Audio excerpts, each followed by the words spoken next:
అమెరికాలో బైడెన్ మీద తీవ్ర వ్యతిరేకత పెరిగిపోతుంది. ఏదైతే దిగిపోతా కూడా ప్రపంచాన్ని నాశనం చేయడానికి ప్రయత్నిస్తున్నాడు, ఉద్రిక్త వాతావరణాలు సృష్టిస్తున్నాడు. ఎట్లాగ అసలు ఉక్రెయిన్ అధ్యక్షుడికి ఆ విధమైన స్వేచ్ఛ ఇచ్చాడు, ఖండాంతర క్షిపణులు ప్రయోగించే స్వేచ్ఛ, దాని ద్వారా రష్యాని కవ్వించాడు. ఇప్పుడు రష్యా మళ్ళీ మిస్సైల్స్ వాడుతోంది, అది పెను యుద్ధం వైపుకి దారితీసే పరిస్థితి సృష్టిస్తున్నాడు. దానికి తోడు మళ్ళీ ఉక్రెయిన్కి ల్యాండ్ మైన్స్ వాడుకోవడానికి పర్మిషన్ ఇచ్చాడు. తద్వారా రష్యా సైనికులు పెద్ద ఎత్తున చనిపోతే మరింత ప్రతీకారం ఏను బాంబులో తీసే పరిస్థితి. అంటే కవ్విస్తున్నాడు బైడెను.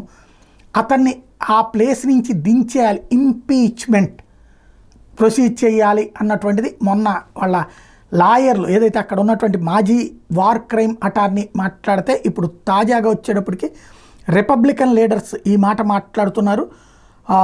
ఏదైతే 25వ అమెండ్మెంట్ చెయ్యాలి దీని మీదన అన్నటువంటి విషయాన్ని చెప్తున్నారు. కాకపోతే ఈ ప్రొసీజర్ అంతా అయ్యేటప్పటికి ఈ 3 నెలలు గడిచిపోతుంది. ఆ తర్వాత పెట్టుకుని ఉపయోగం లేదు.